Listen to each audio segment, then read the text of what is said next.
Atenção! Começa agora uma teleaula de processos de fabricação do curso profissionalizante.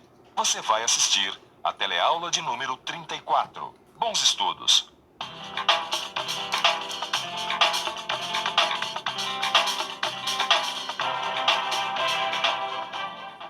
Essas peças aqui foram fabricadas com a ajuda de uma máquina-ferramenta. E essa máquina-ferramenta é uma das mais usadas em vários setores da indústria. Na teleaula de hoje, a gente começa a estudar mais um processo de fabricação, o torneamento. Na teleaula de hoje, você vai entender o que é torneamento, vai conhecer o torno, vai conhecer alguns de seus acessórios e vai estudar algumas de suas operações básicas. Você vai perceber que praticamente todos os conjuntos mecânicos que você imaginar têm peças torneadas. Então, vamos lá? O torneamento é um dos processos de fabricação mais antigos na história do homem. Essa técnica que está sendo utilizada aqui é basicamente a mesma desde a antiguidade. O torneamento começou em oficinas que fabricavam peças cerâmicas, como vasos, tigelas e potes. E a base do processo usado na indústria é exatamente a mesma usada aqui. Olha só. Assim como na indústria mecânica, o torneamento mecânico consiste em ir dando forma à peça enquanto ela gira sobre seu próprio eixo. Caio e Tito, sempre que vocês estiverem fazendo um torneamento, vocês vão estar fazendo isso aí. Vocês têm uma peça que gira em torno do seu próprio eixo e uma ferramenta que vai desbastando essa peça, dando a ela a forma que vocês precisam. Agora, existem umas dicas fundamentais para que se consiga tornear uma peça. Bom, uma coisa eu tenho certeza. Aquela ponta ali que corta a peça tem que ser feita de um material mais duro do que o material da peça que vai ser cortada. Verdade. Muito bem, Caio. Essa é uma das condições para que exista a usinagem. Agora, aquilo que você chamou de ponta é uma ferramenta de corte. E é claro que ela deve ser feita com material mais duro que o material da peça. Claro. Mas, Silva, peraí, você falou em usinagem. O torneamento é uma espécie de usinagem? É sim, por isso que essa história da ferramenta de corte é muito importante. Como em qualquer processo de usinagem, o torneamento consiste na retirada progressiva do cavaco.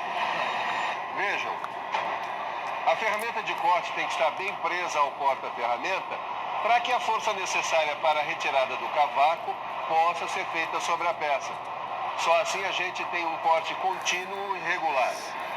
Mas, Silva, para que a retirada do cavaco aconteça, você precisa de movimento. É isso mesmo, Caio. Na verdade, você precisa de 3 movimentos. O primeiro movimento é o principal do torno. É o movimento de corte, que é o movimento rotativo realizado pela peça. O segundo movimento é o movimento de avanço, que, como o nome já indica, se refere ao deslocamento da ferramenta de corte ao longo da peça. Finalmente, aí está o movimento de penetração, que é o que determina a profundidade do corte. Nesse movimento, a ferramenta é empurrada contra a peça, regulando a profundidade do passe e a espessura do cavaco. É isso aí. Você viu como é simples? Se você fizer essa mesma operação variando apenas a amplitude dos movimentos ou a posição e o formato da ferramenta de corte, dá para fazer inúmeras peças diferentes. Por exemplo, peças cilíndricas torneadas externamente, como essa aqui, ou peças cilíndricas torneadas internamente. Peças com superfícies cilíndricas cônicas externas, ou como essa aqui, peças com superfícies cilíndricas cônicas internas. E ainda, peças com superfícies roscadas externas ou internas. O torno é mesmo versátil, hein? Além de todos esses tipos de peças, se a gente usar ferramentas de corte diferentes, ele pode ser usado com outras funções, como por exemplo, alargar e furar. Basta trocar a ferramenta de corte. Vamos aproveitar para conhecer de perto algumas delas? Essas ferramentas são acopladas ao porta-ferramentas e elas são responsáveis pela retirada do cavaco e às vezes até pelo acabamento da peça. Bom, existem vários tipos. Cada uma delas desbasta a peça de uma maneira determinada, obedecendo os critérios de fabricação da peça. Por exemplo, essa aqui é uma ferramenta de sangrar. Essa aqui é usada para abrir roscas. Esta é a ferramenta universal, utilizada em processos de faceamento. Nesta situação, é possível observar um suporte com pastilha intercambiável.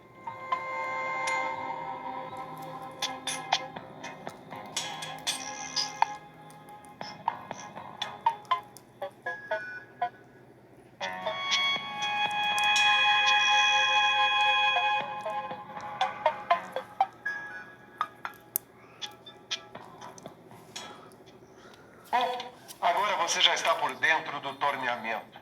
Quer dizer, nós já vimos como o cavaco é retirado no torno. Conhecemos algumas peças que podem ser fabricadas nele. E vimos também algumas ferramentas de corte que podem ser acopladas ao torno dependendo da operação que você vai executar. Vamos conhecer agora a estrela dessa história. Vamos conhecer melhor o torno. Este torno que eu tenho aqui na minha oficina é um torno universal. Apesar do nome, é o torno mais simples que existe. Mas para mim é o que interessa, porque eu não tenho uma produção em grande escala. Aliás, eu normalmente trabalho com peças que têm medidas especiais e por isso precisam ser feitas manualmente. E não compensa usar um torno automático para fazer apenas uma peça. Mas isso já é outra história. Vamos ao torno. Olha aí o nosso torno universal. As peças que a gente vai conhecer agora estão presentes em todos os tornos. Eles podem variar de tamanho, podem ter outros acessórios, podem ser automatizados, mas as peças vão ser sempre basicamente as mesmas. Todo torno tem um barramento. Aí está o cabeçote fixo e o cabeçote móvel. Os fusos fazem parte do sistema de deslocamento da ferramenta. A vara também. Essa peça aí é chamada de torre. Ela faz parte do conjunto responsável pela fixação da ferramenta. Fazem parte desse mesmo conjunto o carro porta-ferramenta, que pode se deslocar em vários ângulos. O carro transversal, que se desloca perpendicularmente ao eixo da máquina. E o carro principal, que se desloca longitudinalmente, ou seja, ao longo do eixo do torno. Finalmente, aí estão as manivelas e alavancas que comandam os movimentos e as velocidades da máquina. É isso aí. Todos esses itens são comuns a todos os tornos. O que varia é a capacidade de produção, o tamanho das peças, os comandos que podem ser computadorizados. Mas no fundo, os componentes são sempre os mesmos. E tudo isso para fazer o torneamento das peças. Agora, tudo isso não adianta nada se a gente não fizer uma coisinha básica antes de começar o torneamento. Prender a peça. E prender muito bem. A fixação da peça e da ferramenta são fundamentais para um bom torneamento. Olha aí, Caio, para fixar a peça, a gente usa uma placa. A mais comum é a placa universal de 3 castanhas, olha lá. Deixa eu ver, Tito. Ah, olha aí, ó. A placa, as 3 castanhas e olha só, elas são raiadas, ó. Exatamente. Ó, dá uma olhada nos degrauzinhos ali. São eles que servem para fixar a peça. Bom, vamos ver mais um pouco? Vamos lá. Com essa chave, a gente aperta as 3 castanhas simultaneamente, prendendo a peça. Isso. No caso de uma peça cilíndrica como essa, repare que a fixação é feita pelas partes raiadas que estão mais próximas do centro da placa. Mas se a peça tiver formato de anel, por exemplo, aí o que vai fazer a fixação é a parte raiada externa. E aí, rapazes? Ô, Silva, a gente está observando como são fixadas as peças. Ah, que bom que vocês se interessaram pelo sistema de fixação de peças. É, né? E já chegaram a alguma conclusão? Já. A gente já sacou a história da placa universal de 3 castanhas, como ela é usada para fixar peças cilíndricas ou em forma de anel. Ah, é? Ah, então vamos ver se vocês estão bons mesmo, tá? Vamos ver como é que você faz a fixação de uma peça como essa em forma de disco. Bom, Bom, aí a gente usa as castanhas invertidas, não é? Mas vamos aproveitar o trabalho do Polarini aqui. Polarini, por favor, mostra para eles como é feita a fixação. Olha aí as castanhas invertidas, estão vendo? Sempre que vocês precisarem fixar uma peça em forma de disco, vocês devem substituir as castanhas normais pelas castanhas invertidas. Isso porque o próprio degrau da castanha facilita e muito o apoio e a centralização da peça. Como você já sabe, a produção de qualquer peça pede várias etapas. Normalmente, quando uma peça chega para ser torneada, ela já passou por outras operações. Essas operações podem ser a fundição, a laminação, o corte, assim por diante. O importante é lembrar que sempre que uma peça passa por uma dessas operações, é comum prever uma sobra de metal suficiente para as operações de usinagem pelas quais a peça ainda vai passar. Por isso, a primeira operação a ser feita no torno é criar uma superfície plana numa das faces da peça. Essa superfície vai servir de referência para as outras medidas dessa peça.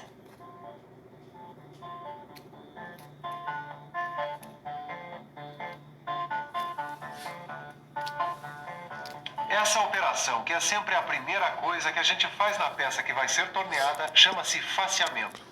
Mas o que será exatamente esse faceamento?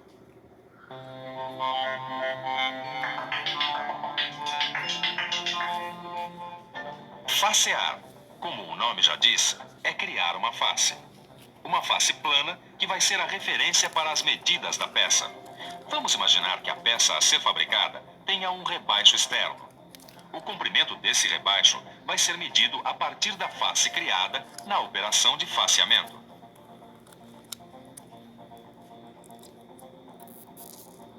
E eu já ia esquecendo os óculos. Esse é um item que a gente não deve esquecer nunca. A segurança. Sempre que você for operar um torno, use equipamento de segurança individual. É importante usar sapatos adequados, roupas adequadas e, em alguns casos, deve-se usar também uma rede para proteger o cabelo. E, é claro, os óculos. Antes que eu me esqueça. Toda vez que você for operar um torno, tire todos os anéis, pulseiras, correntes e relógio que estiver usando, porque eles podem se prender nas partes móveis da máquina. E pior do que perder um de seus objetos, você ainda pode se machucar. Todo cuidado é pouco. Se preocupar com segurança também é sinal de profissionalismo. Um procedimento muito importante no processo de torneamento é de nunca esquecer a chave na placa. Bom, agora que a gente já viu como é feito o faceamento na teoria, já estamos com os equipamentos de segurança, vamos ver como é que ele é feito, né, Silvio? Exatamente, ó, a peça já está fixada e a ferramenta está muito bem presa no porta-ferramenta. Acho que a gente já pode começar a facear. Só que antes de começar, nós precisamos verificar se a ponta da ferramenta está centralizada em relação à peça. A gente centraliza a ferramenta. Podemos usar a contraponta como referência. Pronto. Está centralizada e em ângulo em relação à peça. Agora a gente aproxima a ferramenta da peça e fixa o carro principal com o parafuso de aperto.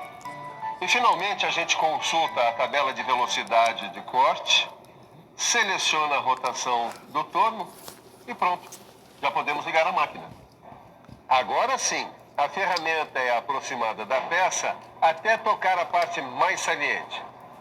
Depois, a gente faz ela penetrar, vamos dizer, uns 0,2 de milímetro na peça. A partir daí, passamos a deslocá-la continuamente para a periferia da peça.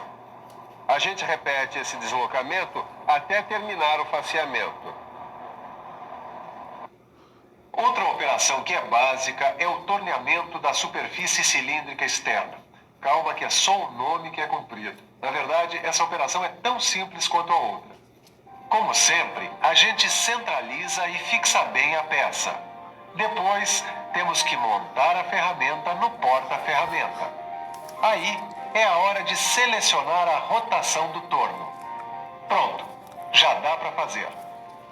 A primeira coisa é saber quanto do material vai ser torneado.